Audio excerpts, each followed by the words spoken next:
गुजरात के अहमदाबाद में air India का विमान दुर्घटनाग्रस्त हो गया। इस हादसे में गुजरात के पूर्व मुख्यमंत्री विजय रूपाणी समेत 200 से ज्यादा लोगों की मौत हो चुकी है। हालांकि विमान में सफर कर रहा एक यात्री जिंदा बच गया। इसे चमत्कार से कम नहीं माना जा रहा। विश्वास कुमार रमेश एयर इंडिया की फ्लाइट में 11 नंबर की ए सीट पर बैठकर लंदन की यात्रा के लिए रवाना हुए थे। दुर्घटना के तुरंत बाद उन्हें अस्पताल में भर्ती करवाया गया। 40 साल के विश्वास कुमार ने हिंदुस्तान टाइम्स को बताया, जब मैं उठा तो मेरे चारों ओर लाशें बिखरी पड़ी थी। मैं डर गया। मैं खड़ा हुआ और भागा। मेरे चारों तरफ विमान के टुकड़े बिखरे हुए पड़े थे। विमान उड़ान भरने के 30 सेकंड बाद तेज आवाज हुई और फिर विमान दुर्घटनाग्रस्त हो गया।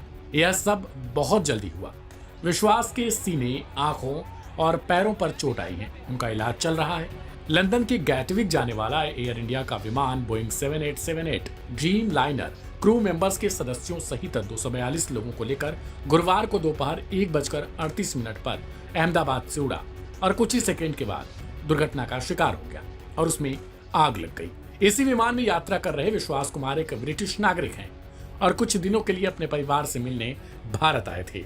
वह अपने भाई अजय कुमार रमेश, जिनकी उम्र 45 साल थी, उनके साथ वापस लंदन जाने के लिए प्लेन में सवार हुए थे। विश्वास के पास से बोर्डिंग पास भी मिला है।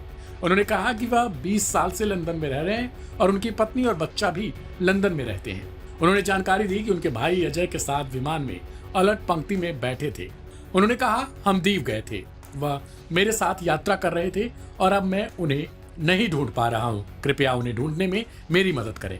Aim right, achieve big. At KR Mangalam University, we provide you the platform to turn your dreams into reality. At KR Mangalam University. विमान हादसे में घायल हुए लोगों को शहर के सिविल अस्पताल में भर्ती करवाया गया।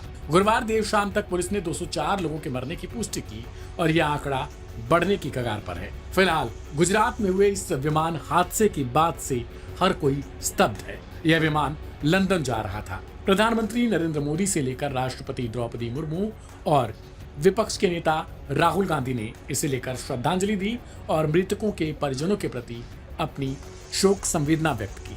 गौरतलब है कि विमान दोपहर करीब 1:38 पर ही उड़ा था, जबकि 1:39 पर उसके क्रैश होने की खबर आ गई। इस विमान के क्रैश होते ही आसपास के इलाकों में अफरा तफरी मच गई, क्योंकि जिस हिसाब से आग का गुबार पहले उठा और फिर वो धुएं में तब्दील हुआ, इसे 2 किलोमीटर दूर की एरिया से भी साफ तौर पर देखा जा सकता था।